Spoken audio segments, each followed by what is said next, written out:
और ये सुनने के बाद तो जैसे जंकुक की दुनिया ही पलट गई। कुछ टाइम तक तो उन्हें ना कुछ दिखाई दे रहा था, ना ही कुछ और सुनाई दे रहा था। यहाँ तक कि वो उसके बाद भी नहीं समझ पा रहे थे कि वो क्या बोले, आखिर क्या ही करें।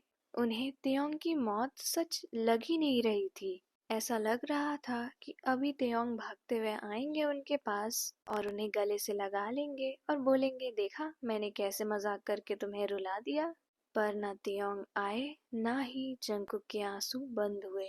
उन सीनियर ऑफिसर ने ये बताया कि वहां पे जितने भी लोग थे उनमें से किसी की भी बॉडी वापस नहीं मिली है, क्योंकि उन लोगों ने वहां पर बॉम्ब ब्लास्ट कर दिया था। उसके बाद जंकुक जितना ज्यादा ही तेयोंग के बारे में सुनते, वो उतना ही ज्यादा रो रहे होते।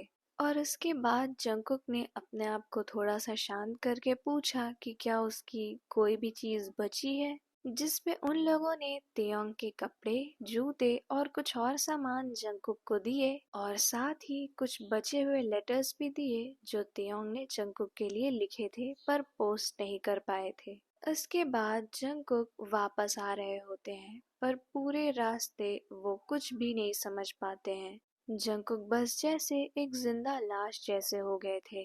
ना उन्हें कुछ फील हो रहा था, ना ही वो कुछ भी फील करना चाहते थे। घर पहुंचकर वो तेयोंग के कपड़े से लिपटकर बहुत ज्यादा रोते हैं और मन ही मन ये सोच रहे होते हैं कि काश मैंने तेयोंग को अपने दिल की बात बता दी होती। काश मैंने उसे कह दिया होता कि मैं उससे कितना प्यार करता था। और फिर उसके बाद जंकुक तेयोंग के सामान में से लेटर्स बाहर निकालते हैं। तो वो 2-3 दिनों के ही लेटर्स होते हैं, शायद तेयोंग के मरने से कुछ 2-3 दिन पहले के। 1-2 लेटर्स में तो उनकी नॉर्मल बातें लिखी हुई थी, जैसे वो हमेशा जंकुक से बात किया करते थे। लेकिन उसमें से एक लेटर मिलता है जंकुक को जो थोड़ा सा अलग होता है। उसमें लिखा था कि जंकुक, मैं जानता हूँ कि मैं तुम्हारा इकलौता दोस्त हूँ, लेकिन अगर तुम सच पूछो तो मैं तुमसे तब से प्यार करता हूँ जब मैं तुम्हें उन सारी चीजों की फोटोज खींचते हुए देखता था। तुम इतने ज्यादा खूबसूरत लगते थे कि मैंने खुद को तुमसे प्यार करने से रोक ही नहीं पाया। पर मैं कभी हिम्मत नहीं जुटा पाया तुम्हें ये बताने की कि मैं तुम्हें कितना पसंद करता हूँ। मुझे ये लगा था कि पता नहीं तुम्हें मैं पसंद हूँ या नहीं, और अगर मैंने अपने दिल की बात कह दी तो तुम मुझे छोड़ न दो। और बस इतना ही पढ़ने के बाद जंकुक बहुत ही ज्यादा फूट फूट कर रोने लगे। उन्होंने उस लेटर को अपने सीने से लगा लिया और वहीं बेड पर लेटे रहे। उन्हें बहुत ही ज्यादा पछतावा हो रहा था कि उन्होंने क्यों नहीं तेयोंग से कुछ भी बोला। और उसके बाद जंकुक वहीं बेड पर लेटते हैं, तेयोंग की शर्ट और उसी लेटर के साथ। और फिर जंकुक को एक और सपना आता है जिसमें तेयोंग उनका इंतजार कर रहे होते हैं और जंकुक को देखते ही बहुत ही ज्यादा अच्छी सी स्माइल देते हैं और उनकी तरफ हाथ बढ़ाते हुए बोल रहे होते हैं कि जंकुक आओ, मैं तुम्हारा इंतजार कर रहा हूँ। और दूसरी सुबह जंकुक भी बेड से नहीं उठते हैं। जब बहुत दिनों तक वो ऑफिस नहीं जा रहे होते हैं अपना काम देखने के लिए, तो उनके कुछ एम्प्लॉयज उन्हें ढूंढते हुए उनके घर पे आते हैं। और जब वो गेट खोल नहीं रहे होते हैं तो वो सब भी परेशान हो जाते हैं और वहां पर पुलिस को बुलाते हैं। और वो आकर जंकुक के घर का दरवाजा तोड़ती हैं तो पता चलता है कि जंकुक भी अब नहीं रहे हैं। पर जंकुक को देखकर ऐसा बिल्कुल नहीं लग रहा था कि वो थोड़े भी नाखुश थे। उनके चेहरे पर बहुत ही प्यारी सी स्माइल थी, क्योंकि वो जानते थे कि वो अपने तेयोंग के पास जा रहे हैं। और वहीं दूसरी तरफ मिस ली को एक बच्चा होता है और उसका नाम वो रखती है जंकुक। और फिर जब ली अपने घर पहुंचती हैं तो उन्हें पता चलता है कि उनकी पड़ोसी को भी एक बच्चा हुआ है और उसका नाम है तेयोंग। और वहीं दूसरी तरफ वो सब मिलके ये डिसाइड करते हैं कि जंकुक और तेयोंग की कब्र एक साथ ही रहेगी और वो लोग ऐसा ही करते हैं। और इधर जंकुक और तेयोंग धीरे धीरे बड़े हो रहे थे। वो दोनों ही इस बात से अनजान थे कि उनका रिश्ता पिछले जन्म का है। पर शायद इस बार किस्मत भी उन दोनों के साथ ही थी, क्योंकि वो दोनों बचपन से ही एक साथ रहते, खेलते भी एक साथ स्कूल भी जाते, खाते पीते सब कुछ एक साथ ही करते। तेयोंग को कभी भी कुछ भी याद नहीं आता, लेकिन वहीं जंगकुक को कभी कभी वही पुराने सपने आते, उन लेटर्स के, जंगकुक का रोना।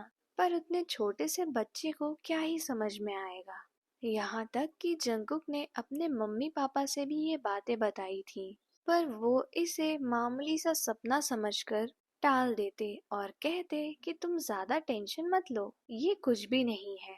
पर जंगकुक तेयोंग को जब भी देखते उन्हें उनकी तरफ एक बहुत ही ज्यादा लगाव सा महसूस होता। इसीलिए तेयोंग के इतने नॉटी होने के बाद भी जंगकुक उन्हें कभी भी हर्ट नहीं करते थे।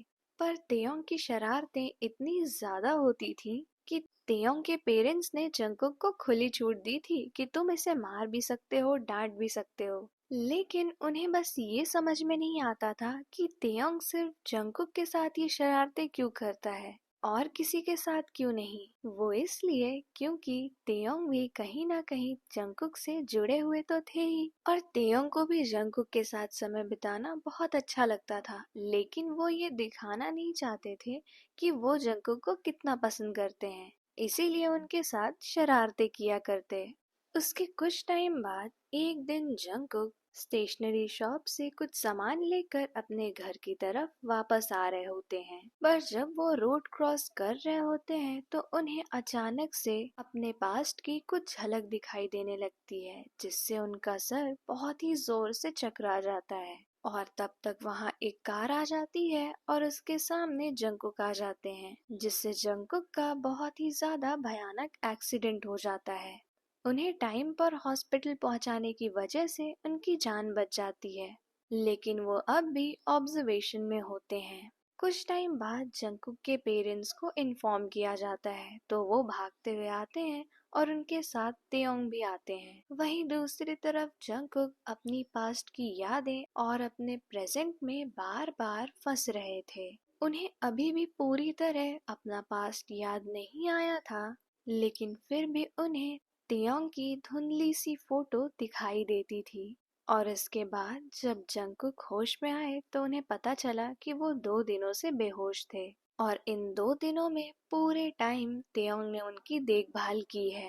जिस पे जंगकुक तेयोंग की तरफ देखते हैं तो उन्हें वापस से वही लगाव महसूस होता है जो अभी कुछ देर पहले अपने पास्ट में उस इंसान को देख के हो रहा था।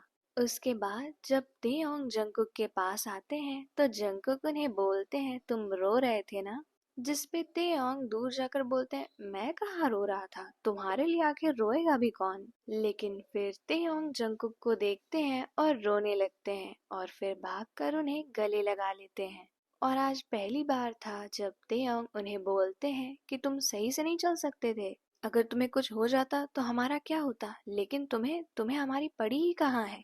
वैसे तो जंगकुक को पता था कि तेयोंग उन्हें उतना ही मानते हैं जितना कि जंगकुक तेयोंग को, पर आज पहली बार तेयोंग ने खुद भी ये दिखाया था कि वो जंगकुक की कितनी केयर करते हैं। जिस पे जंगकुक बोलते हैं कि अगर तुमने ये चीज पहले कह दी होती तो मैंने अपना ज्यादा ध्यान रखा होता।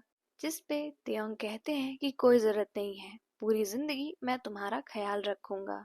और उसके बाद सब हंसी मजाक कर रहे होते हैं, लेकिन जंगकुक को बार बार वही पुरानी यादें कुछ मेमोरी के फॉर्म में फ्लैश हुआ करती, पर उन्हें उसका कोई भी मतलब समझ में नहीं आता।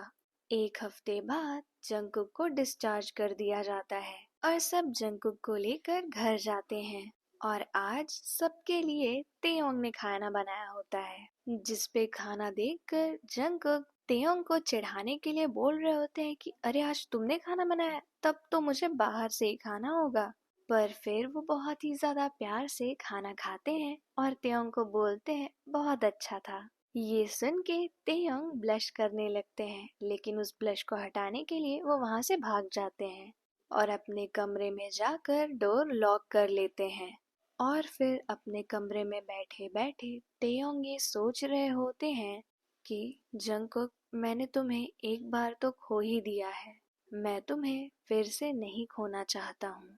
और फिर वो बाहर आते हैं और सबके साथ बैठकर खाना खा रहे होते हैं। और तेयोंग पूरा ध्यान देते हैं कि जंगकुक को कोई भी नुकसान ना पहुंचे।